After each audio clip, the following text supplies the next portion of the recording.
Hi everyone, my name's Geoff. Those of us with a creative bent like to think of ourselves spending our time strumming our lute, tootling our flute, or writing words of wisdom for future generations, far above the hurly-burly of everyday life. This painting, The Hay Wain by Hieronymus Bosch, it's 606 years old this year, and it depicts rather dramatically the difference between those creative arts and prayer, which to Renaissance people was the most important way to rise out of the daily struggles of everyday life. Now, speaking about the daily struggles of everyday life, I want to acknowledge the traditional owners on which land we stand. I'm recording this on the lands of the Yugara and Turrbal people in the land called Meanjin. Now we call it Brisbane. And I want to acknowledge that the sovereignty over this land was never ceded. It was taken by people like my ancestors who came here 2 centuries ago and basically took it at gunpoint from people who had been here for 600 centuries. So at the very least, I want to pay my respects to the elders from the past, those here now, and those emerging to carry us forward into the future. Now, those British colonists didn't only spread themselves around the world, they also spread the game of cricket. Sport's relevant here because the word pitch comes from American baseball, means to hurl the ball at the person with the bat. Had the British managed to hang on to their empire, if the East India Company still ruled the waves of commerce as it once did, we were probably talking about learning how to bowl your business idea, your art project, or your grant application at the stumps of venture capital. But America rules commerce, so pitching it is.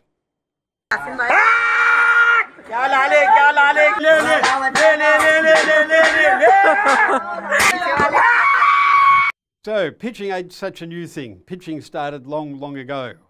The ability to make your pitch go viral on the internet is new, but selling your wares using some dramatic process is as old as the market itself. These days, of course, we use those internet tools in a very structured way, and as creative people, we're being encouraged to be entrepreneurs, to do our online marketing, to perhaps sell our artworks as non-fungible tokens, and we're being thrown into that frenzied marketplace. So a lot more technical than our fruit seller, but just as competitive. How do I make money? Well, isn't that the question all my family members are begging me to answer at every family gathering? No, Instagram doesn't mail me checks, and contrary to popular belief, I do pretty well for myself. Of course, these are hard sell ideas. Pitching is not a hard sell.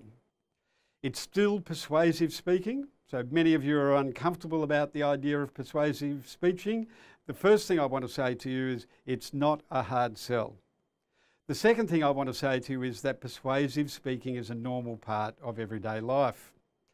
Since we were children, we've been speaking persuasively. We've been convincing each other to lend me those red blocks. Let's build a tower together. Do you want to come and stay over at my house? These are all persuasive communications. Parents and teachers persuade children to do things all the time. Come on now, let's go to the toilet while we're at home so we don't have to stop by the freeway and do a wee on the side of the road. So a little bit of the stick there. If you don't do it now, it's going to get horrible in the future. Persuasive communication. And it's not just something we do as children. We carry it forward into adult life. And whenever you want an outcome, whenever you want people to join you in a venture, to do something, you learn to speak persuasively. If you don't learn to speak persuasively, you end up doing what other people want all of the time. And so you learn that naturally with the people you know. You learn to speak persuasively, you learn to stand up for yourself, you learn to be convincing because it's the only way you get to do what you want. And an important point about that, unless you know what you want, unless you know why you want to do it and you can be enthusiastic about it, you're unlikely to convince people to do it. One of the challenges about doing the pitch is that we are speaking in front of people we don't know. So we've got a room full of people that we haven't met before, and we're asking them to do something for us. So we're asking them to support us in our business. We don't know who they are, and we don't know what they're going to think. A couple of things that I'd just point out about that. Firstly, you are used to speaking to strangers. You walk into a shop, you want to buy a packet of chips, you hand over some money or wave your phone at their little device and you walk out with the chips. You've just engaged in a transaction where you exchanged money for goods with a stranger, and you do that all the time. Sometimes the transactions are less comfortable. So a cop stops you by the highway, you have to stop, you have to negotiate with the policeman, you know that you're going to get a ticket, you know that it's going to cost you a lot of money, you make an attempt to persuade the policeman to let you go, oh please, I'm in a hurry because I'm late for an exam, or my mother's having a baby, or my grandfather's dying. Whatever it is you say to the policeman, you engage in persuasive communication with the stranger because the stakes are high. Now, even though those people are strangers, the situation that you're in is familiar to you. You have been prepared for it. So part of what we are doing in this presentation today is making sure that you are prepared for the transaction that's about to take place. So it might seem weird that it's in front of strangers. It also seems weird to be asking for money. And so this young woman is standing in front of a pile of money, and you are going to be saying to her, could I have some of that money to start my business, or to build my public artwork, or to create beds for homeless people? Whatever it is that your project is doing, that you are pitching for, it feels weird to be asking for money because we are used to being the customer. We are used to handing over money and taking the objects. And that's where I want you to really start thinking about what you're doing. This young woman has a pile of money and she wants that pile of money to get bigger. And so she's come to see you pitch because she thinks that if she lends you the money and you succeed, she knows that if she lends you the money and you succeed, her pile of money will grow. So she's here to make her money to grow, and she's listening to you because she thinks that you are going to help her money grow. And so we are working out, what do you want and what do they want? So what do you want? You want a financial investment. You want someone to put money into your business so that you can run it. And what do they want? They want a return on that investment. They want to see their money grow. Now, in the case of a public funding for a public artwork, they want the artwork, but they also want to see an outcome. So they want something slightly different, but they have come here to get what they want. And you are offering to help them get what they want. All you need is an investment in your project. And their main reason for being here is because they want to invest in your project. So the point I'm making is that you should become familiar with the purpose of your pitch and the reason why the people are coming to see you pitch, because that will make you more comfortable about doing it. Now, there's one thing that we haven't talked about, and that is what they don't want. So everybody's engaged in this pitch because they want to rise out of the hoi polloi of the street into the heavenly activities of spending their time creatively. If you fail and everybody slides down the haystack, possibly onto the points of this pitchfork, used to pitch hay onto a haystack, then they will lose their money. You will lose face, they will lose their money. So no one wants you to fail. And so the rest of the presentation is going to talk about how you are as convincing as possible that you are a safe pair of hands. We know what you want, we know what they want. Now we're going to focus on how you convince them that you are good at what you are doing. And the first thing to do is to talk about structure. So, structure is the flesh, is the bones of our presentation. The structure gives it shape, it gives it form. Once we've established the structure, then we can start to put the content onto our presentation.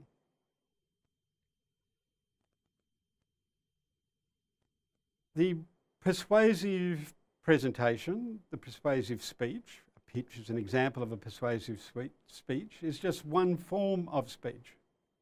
Sometimes we speak to entertain people.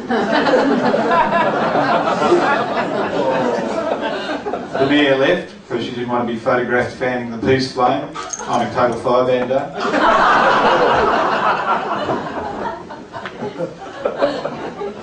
Feather Dawn started a chant to send good vibes to the Gaza Strip. But the mother would be Israelis wouldn't participate.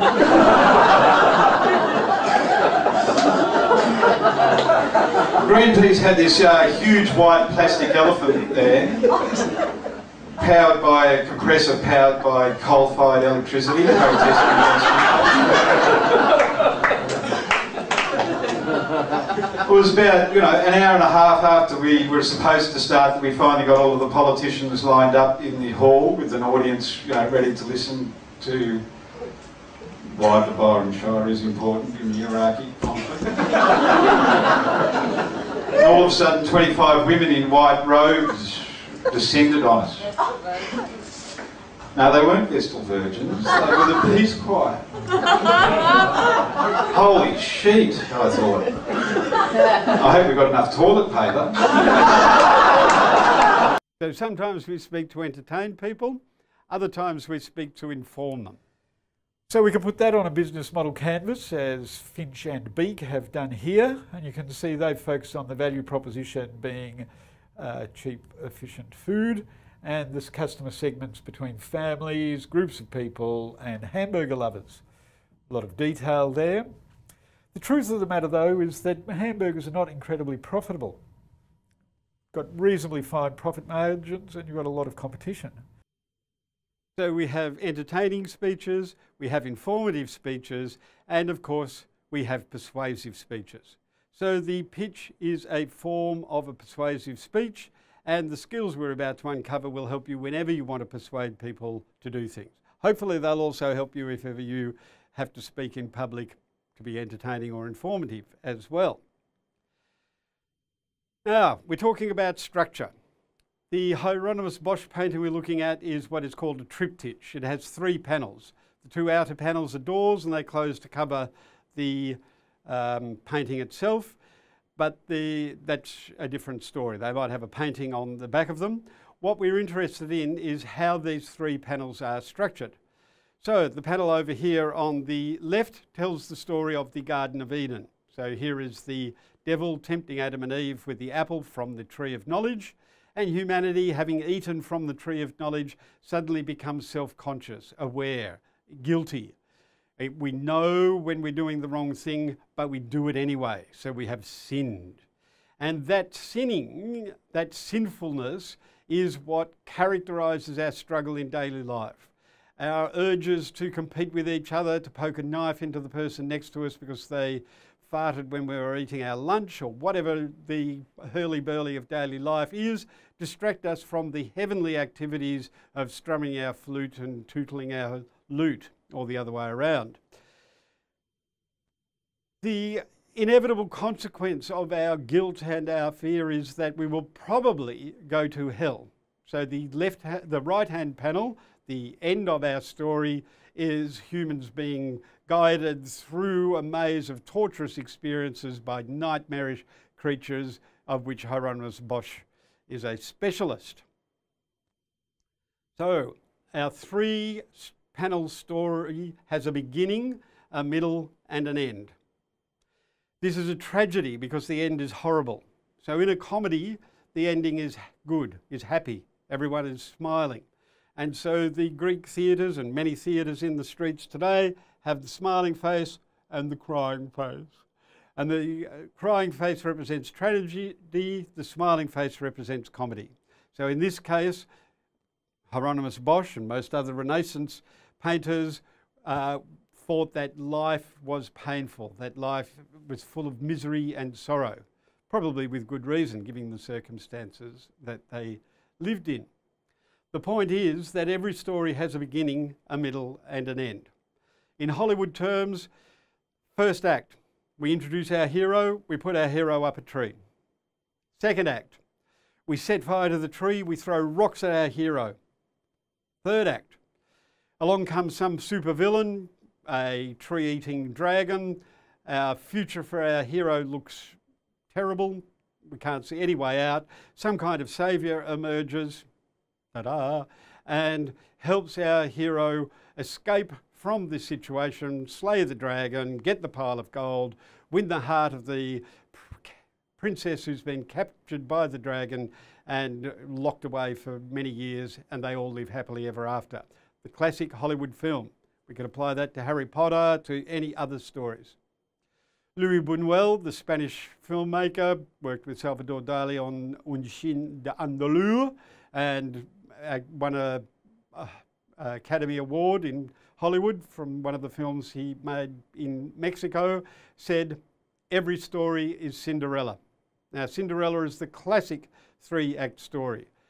We introduce our hero under miserable circumstances, struggling to see a future. In Act 2, the villains emerge and make her life terrible. So they play with her, they toy with her emotions, they humiliate her, they offer her the chance of going to the ball and then they take it away. So there seems to be no future for Cinderella. And then lo and behold, the fairy godmother, a saviour appears and Cinderella is raised to the greatest heights. Love triumphs. She finds the prince and marries the prince. Her sisters, the villains of the story, are humiliated and end up cleaning up her poo and the prince's poo, and the prince and Cinderella live happily ever after. So there we have the classic three-act story, the contrast between the comedy and the tragedy, the love story and the death story. Sometimes they're combined. We have Romeo and Juliet. Heroes fall in love, but they're dead on the floor at the end of the third act. It's a tragedy. It's a love story and a tragedy. Most romantic comedies exactly follow the Cinderella myth. So that three-act structure pertains to most communication that we engage in, but there's a big difference when we get to persuasive communication. In persuasive communication, we're trying to convince someone to do what we want. So we don't leave them feeling happy, we don't leave them feeling sad, we leave them wanting to do something. So we end our communication with a question. We've built the evidence, we've shown them how important it is that we do something, and now we're convincing them to actually do it. And this takes place in most of our day-to-day conversation. Hello, my name's Geoff. I'm pleased to meet you. Would you like to have a coffee sometime? So we introduce our hero, we establish some rapport, provide some evidence that we're a good person, and then we put the proposition. Would you like to have a coffee with me sometime? It's the question. It's the call to action. And so we're going to spend the next section talking about how we structure persuasive speaking. So focusing on how we end, how we build towards that call to action. So I just want you to remember on election day, vote one for Action Man, the man with the eyebrows. So vote one for the man with the eyebrows. Now, persuasive communication, the most pure form of persuasive communication is the advertisement. And the classic form of the advertisement is the printed headache advertisement. Oh, I have a headache. Look at my furrowed brow. Pain, pain, pain. Take bufferin, acts twice as fast as aspirin. So now we're in the second act, we're starting to provide evidence. We're building the story. It won't upset your stomach, as aspirin often does. We have a scientific diagram here to provide evidence that our statements are believable. We have 3 statements of fact, whatever they say. I can't read them at this resolution. Interesting that there are 3 elements of there. It's very similar to the structure of an essay. We start the essay with an introduction, we end the essay with a conclusion, and we usually make 3 arguments in the essay. And within each of those arguments, we introduce the argument. We provide the evidence for the argument, and then we summarise the argument. So the 3-act structure is woven through nearly all of our communication. After we've given them all the evidence, we provide the call to action. So the call to action here is a picture of the product so that we can pick the product up when we go to the store. So some elements of the communication are implied rather than spelt out in words. We're communicating visually. But this structure is well established, tried and true, and is present in most television advertisements as well as most print advertisements. Here's a version of it, 10 years younger than the other one. We're appealing to bored, emotional housewives who are suffering from housewife headache. So we create the problem, we paint the scenario of the situation and the effect that it has on our heroine. Then we provide a whole lot of evidence, ending with a call to action. And the call to action says, see if you don't feel better all over with a brighter outlook after taking 2 Anacin tablets. Now, I'm not 100% sure without doing a bit more research whether Anacin is an opiate or not, but given the history of American drug advertising, I wouldn't mind betting it is. We're not only selling 1, we're encouraging you to take 2. Now, the call to action is those final words. The reward is that love triumphs. Our previously bored and emotionally fatigued housewife has now fallen into the arms of her handsome husband or a dashing stranger, depending on your marital circumstances and your moral framework. So well established is this pattern of communication that the artist Todd Algott has used it to represent and depict the words of the Pink Floyd song Comfortably Numb. So taken from the Pink Floyd album The Wall. Comfortably Numb is a song that talks about how we can relieve the pain of daily life, make ourselves comfortably numb and carry forward perhaps with a little less drama, but certainly with more comfort. So the headache pill is such a well-established more that it has been used in this artwork. Not all advertising offers enough space to provide the 3 acts of our 3-act play. So sometimes we will get that happening in a single frame. So Mrs. Winslow's Soothing Syrup, another opiate advertisement, this time from the 19th century, opiates for babies. So when a child starts teething, it cries a lot and it needs opium to keep everybody happy. Now that's a 3-act play in and of itself. So the first act, we introduce our heroine, a young mother, and the supposedly beautiful young baby, but when the baby starts teething, it turns into the villain. It is the scary monster that has fallen into the family and is spoiling the family. Everyone's life is ruined. The baby is unhappy, it's screaming, choking itself by crying so much. Our heroine, the mother, is reduced to a shadow of her former self. She slumps around the house in her bedclothes. She's got no time for socialising. She's got no energy for sex. She's unhappy, husband's unhappy, baby's unhappy, and then a saviour appears in the form of a vial of opium, specifically designed to be safe for babies. Our heroine is immediately transformed into her playful, seductive self. She toys with the baby, teasing it by waving the opium above its head. Our baby is suddenly happy and restored to joy. It can sense the opium already coursing through its veins, and it reaches eagerly for the hit.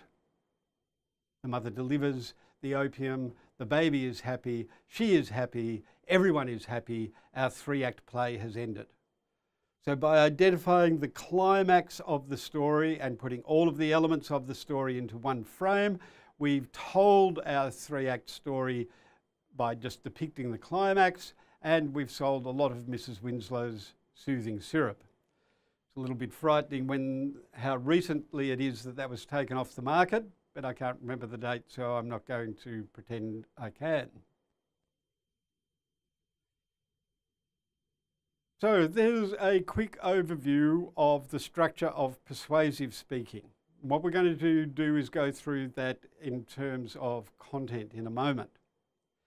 One of the things that I've done throughout this is that I've repeated the key elements of what we're doing. So as the Hollywood moguls would have it, tell them what you're going to say, tell them, then tell them what you said. So repetition is a key part of a good presentation, emphasising the key points and structuring that repetition so that you are signposting the structure is a really good way to show that you have structure and to help people know where they are in the presentation and where they're going. And so now we're going to move on to content. So content is the flesh, the musculature of our presentation. We built the bones by putting the structure in place. Now we're going to add some meat to those bones and give it form, allow it to act. We're going to follow that structure of the 3-act play. So let's just look at how the content from a presentation done by students like yourself in the design school at QCA have done a presentation in the past. So this was for a business subject, and so the slides are about business. Our pain, the headache. Over 50% of small businesses in Australia fail within 5 years of commencement. So failure is the bogeyman. It is the horror that we want to avoid. And so in the end of the 2nd act, our hero appears, and Flourish marketing strategists are dedicated to giving small businesses the seeds to help them not only survive, but thrive. So our hero here not only has the tools that we need to avoid failure, but to find success, they also have a ready wit and an endless source of horticultural puns. The call to action is, thank you, we can't wait to work with you to make small business flourish. So it's not a call to action that says we want you to give us $120,000 on Wednesday. It's a call to action that says we want to work together.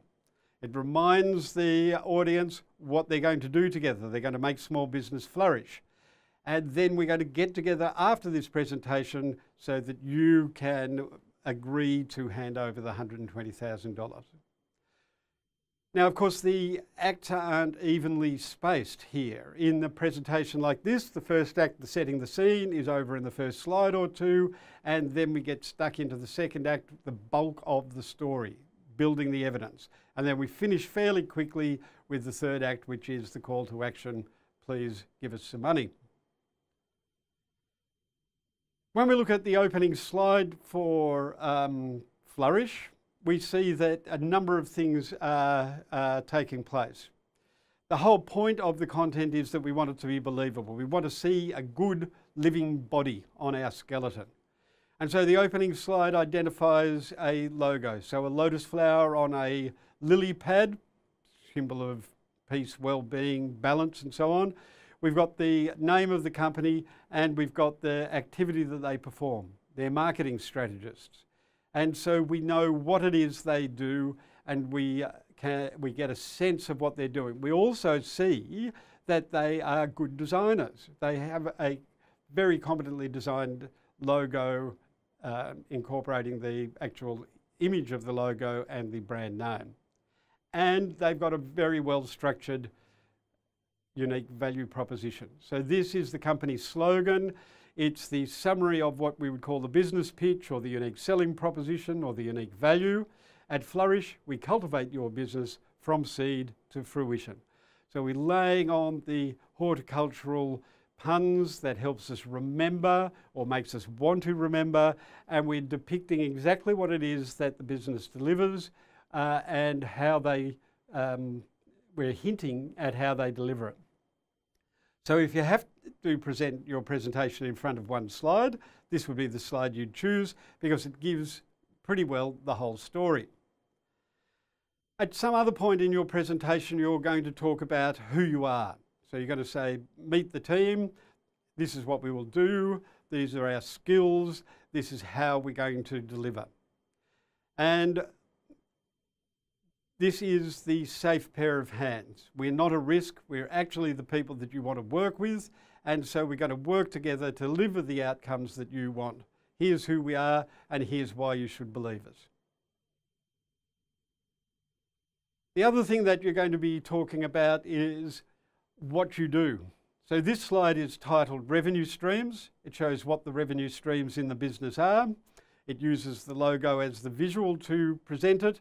And the key thing is that 63% of the revenue is going to come from marketing. Now, we saw in the beginning that these are marketing strategists, so it's not surprising that 63% of the slide comes from the marketing packages. It's on the right-hand side so that it's where the eye ends up. And you can bet that if there were any questions after this presentation, a real investor would be hitting straight away the information about the marketing strategy because that's where the bulk of the revenue comes from. So it's no surprise that when they drill into the detail about how they're going to do this what are they going to do, where is the money going to come from, that they've gone into detail in their marketing strategy. Interesting that they've got 3 pieces of evidence that they are using to make their key point. The 3-act play comes in again. And so by presenting the detail of the marketing strategy, we are building evidence that we are a safe pair of hands. We've identified what our main source of revenue is, and we're going to share with you how we're going to deliver that revenue. So the actual content and the structure of the content is consistent with the drama that we've set up in our 3-act play, and it's following the recipe of leading us towards the outcome that we want. That's why we start with the structure and then we add the bones. That's why we start with the structure and then we add the flesh. Now, at some point you're going to have to talk about money. Presumably in a business proposition like this one, the investor wants their money back. And so they're interested in the bottom line. How much money is left in the bank at a certain point of time? Because that's when they're going to get their money back. And so they're very interested in that money. Now, a lot of you are designers. You say, well, I'm a creative person. I think visually. I don't like to use a spreadsheet. At some point or other, you're going to need to get your head around it. Even if you're going to hire a manager or an accountant or one of your team members is taking on that responsibility, at some point in your future, you are going to have to deal with it. Unfortunately for creative people, things often end badly because the people they trust to look after their money steal it. Leonard Cohen's not the only person this has happened to recently. This young fella from New Zealand, known as Avalanche City, had $300,000 taken from him by his manager. It was a big chunk. It was nearly all of the money he had at the time. And he's not the only one. This is an ancient and classic story, so much so that we have memes and tropes around the internet talking about all of those musicians who got ripped off by their managers. I always thought that Elton John was one, but in researching for this presentation, I realised he just spent $1.9 million on flowers one year and cleaned out his bank account. I love flowers, he said. Go Elton. So, when you are presenting the funds, you need to present enough information for the investor to understand that you have their interests at heart and you know that you're going to be able to return their money to them. If you were delivering to a public art project, the art project is the main outcome. That's the thing that you have to convince them most about, that you're capable of building the art, but you would also have to show that you're going to spend the money wisely. So you would also have to represent the finances. In that case, you would be showing that there are key points at which you are going to spend money, and you would show how you're going to manage that process. The next thing that we want to do is we want to dress our presentation. So we've got the bones, the structure, we've got the flesh, the content. Now we're going to talk about how we dress it up, how we present it, how we package it. Since we are pitching, since we're live, our presentation is very important. So there are two parts of the presentation. One is ourselves. Are we presenting ourselves in a way that is appropriate? So you would be struggling to get a hotel room if you walk in looking like an axe murderer. You might struggle to be elected to federal politics if you look like an eccentric old dude selling bananas. At the supermarket, you could buy everything from fresh fruit and vegetables, canned food, dry food, through to frozen meals. The supermarket freezer has the classic Australian meat pie, all the way through to handmade Chinese dumplings. But as young people presenting your business ideas to people who want to invest in business ideas, all you need to do is look professional. And that doesn't mean you have to adopt a particular style. It means you adopt a style that is consistent with the project that you are pitching. If you are pitching a sculpture building project for public spaces, then your presentation should look sculptural. It should show that you are aware of public spaces, how public artwork should look, and you might want to look like a sculptor. If you were presenting a marketing campaign for rock and roll festivals or for music festivals, then you would want to give off the vibe of a music festival. So what you look like is not the problem, it's whether what you look like is consistent with what you are presenting. Similarly, you want your slides to look like what you are presenting. So we've already talked about this slide and why it works. The point is that it looks like it should. It looks professional. So that's a very quick overview of styling, mainly because as designers in a design school, you're going to be much better at styling yourself than I could possibly be in helping you from the remote location of a recording studio. The next thing, which I can't emphasize enough, is the power of practice.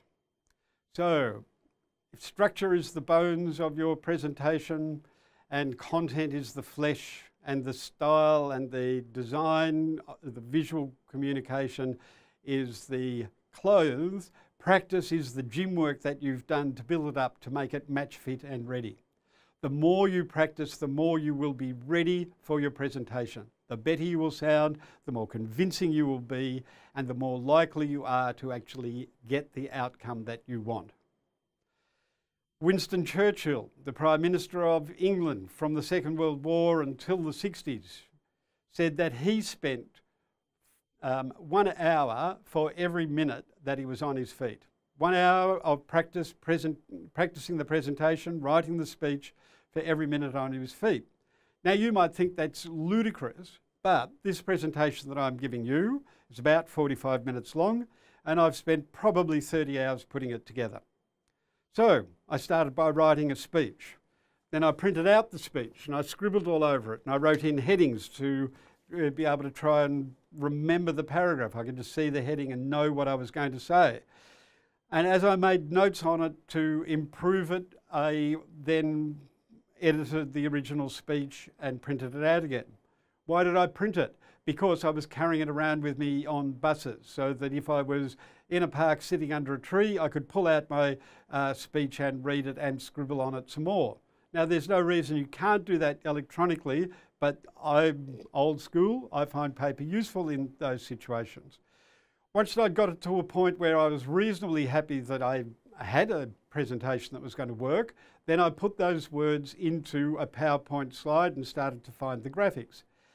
Then I started to practice the speech in front of a clock, and I started to practice those lines on people.